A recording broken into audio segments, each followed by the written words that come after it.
Through the picture, many stories can be told.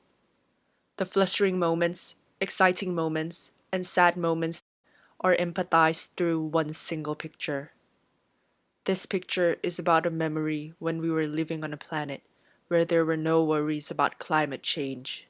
Do you remember the time living in the fresh air? The memory of kids running around the fields? I'm sure everyone misses those times, where no school needed to be aware of air pollution or any closures from pandemics that made all of us forget our mundane life and interactions with our loved ones. Global warming creates an extreme heat and poor air quality exacerbates difficulties from underlying cardiac and respiratory diseases. As a student who has been online learning for 3 years, I've learned how important social interaction is and how important it is to have the freedom of walking around with no mask on my face.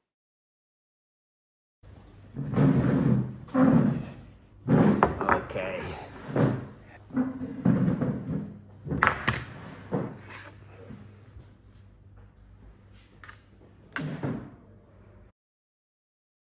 Take my mask off because I'm socially distanced. You don't mind me drinking a cup of tea, do you? It was quite a time ago, Ruby. Yeah. I grew up on the south coast of England, so near the sea. So in a reasonable sized town. So, but there was a park across the road.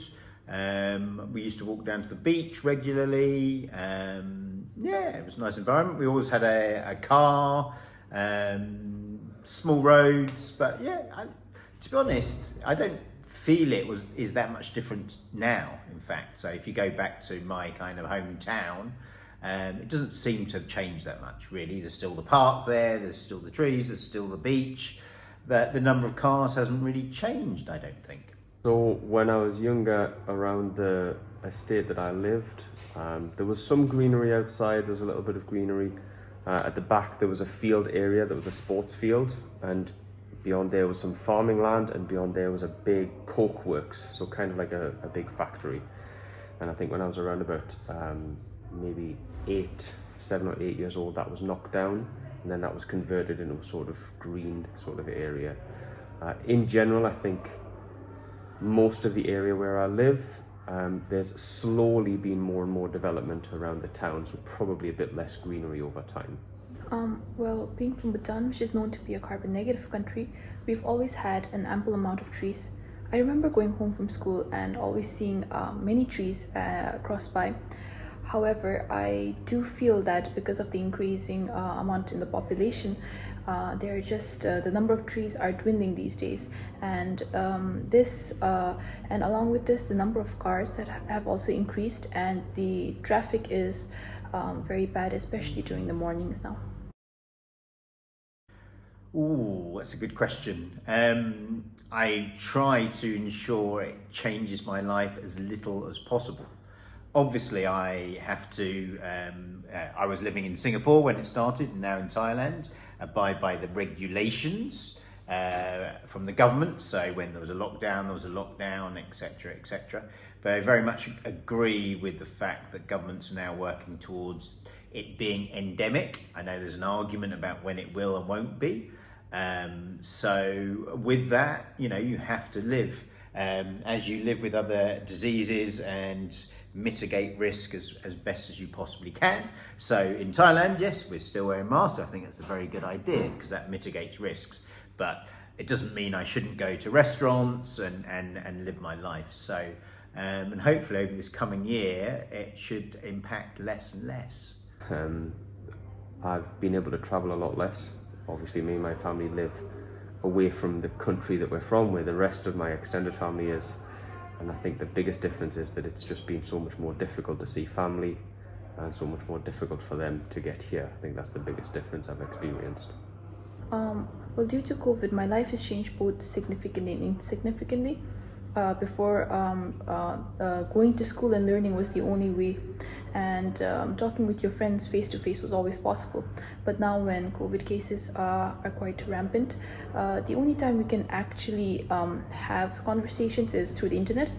I do agree that technology has had much advantage, especially during the pandemic, but I do admit that there are times when I have to step away from my phone for a couple of days just to feel more energized. It needs to be solved. I mean, minimised is playing around the edges, and that's the problem at this moment in time with COP26.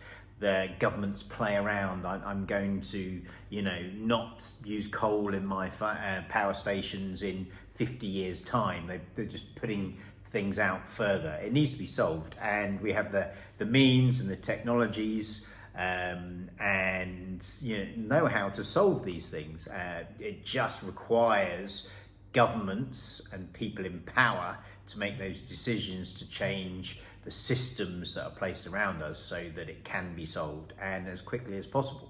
Yes, I definitely think we should work, we should make the necessary progress to find sustainable technologies, looking at improving the quality of solar panels to be more efficient, all sorts of different renewable energies that are there to be harnessed.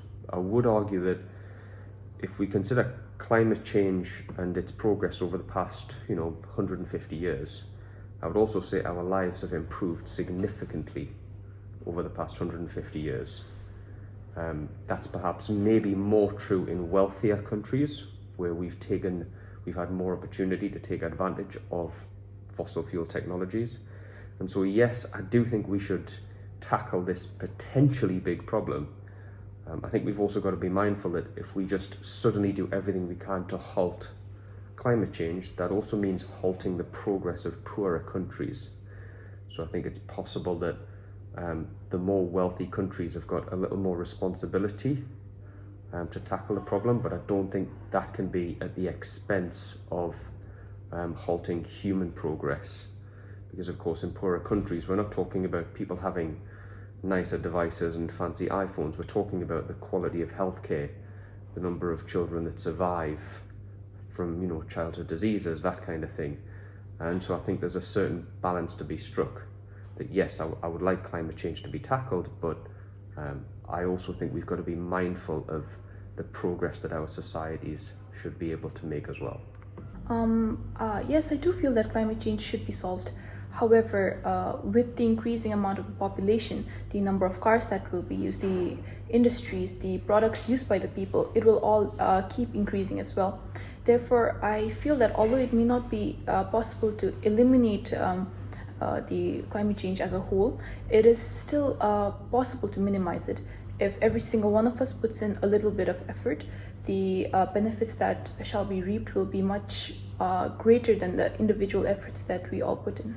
I want all of us to close our eyes and remember those actions that we have attempted on global warming. The greenhouse effect, warming that occurs when the atmosphere traps heat emanating from Earth towards space, has been expanding due to human expansion. While we won't be able to stop global warming in the short amount of time, there's still a solution for global warming. Washing our clothes in cold water and hanging clothes to dry instead of using the dryer could also be the way to reduce the global warming. We can also help minimize global warming by eating more vegetables, fruits, whole grains, nuts, and eating less meat. We still have hopes to change our world, our planet, our society, since small changes are the start of the big changes. If people come together as one for our planet, a miracle will happen. Please be the change for our future, for our planet.